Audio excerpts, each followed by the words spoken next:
Dala ko ang gantimpala na sinasabi ng mahal Allah sa pahayag, sa revelasyon.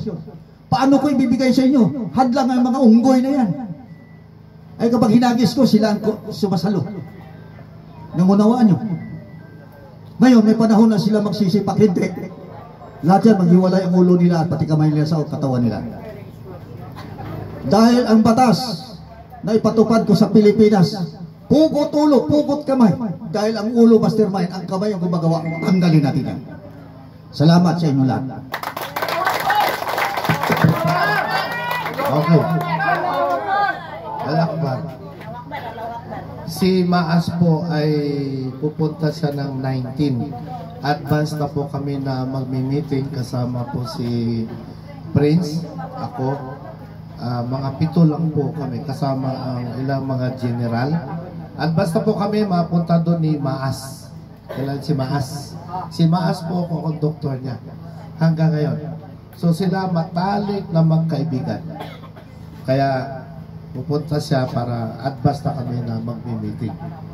So kayo ngayon na narito tayo, mamimili kami ng 12 na jury.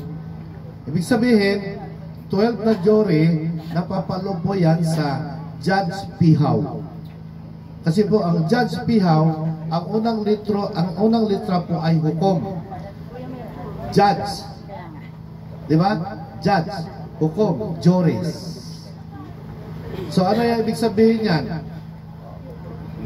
Hukom, di ba? Hindi lang sa ating bansa, pati sa ibang bansa. Hukom, judge. Ang pangalawang litra, U. Universal. Unite, universal.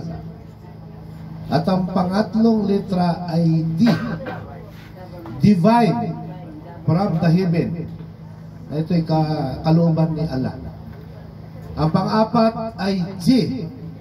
Government. At ang pang-last ay eternal life. Yun po ibig sabihin. Kaya mamimili tayo ng jury. 12 person ang jury na kailangan natin. 12 jury po, hindi elders po. Ang kailangan natin ay 48 elders po. 48 elders. 4 na dosinang elders. Yung 12 po na jury, sila po ang tatayo sa ating pihaw. Philippine Island Jurisdiction Alpha Omega.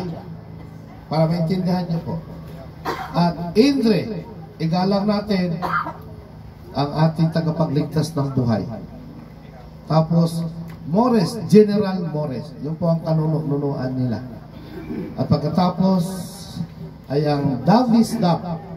Ang Dab po na bumuka ang heaven nung pinautismuhan si Bisaya sa Ilog Jordan na siya ay tinalaga na tagapagligtas sa atin.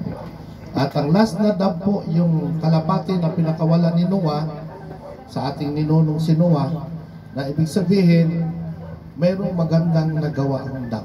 Kaya, Judge Pihaw Indre Morris Davis Dab.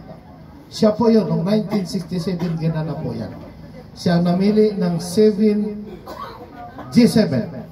Kaya malalaman natin pagdating doon kung sino yung mga buhay pa sa G7 na kanyang hinalal noon. So, ngayon, sa pamamagitan ni Prince, nandito ako, nandito yung kanyang general. So, siyempre, ang mga general, ang isang kauna-unahan natin pagkatiwalaan kung sino ang kanyang tatawagin para mabilang una sa jury na 12. At pagkasunod doon, maghahayag din tayo ng 48 elders. Yung 48 elders po yan, para po yung Congress. Sila mamanihala una sa mga probinsya, distrito. Pero pili lang po. Kasi yun po dati ang ginagawa. So yun po.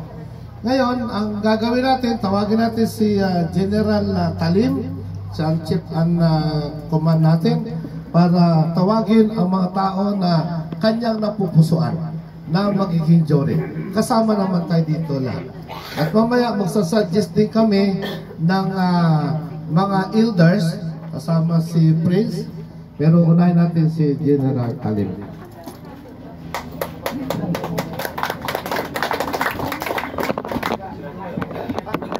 Kayo pala.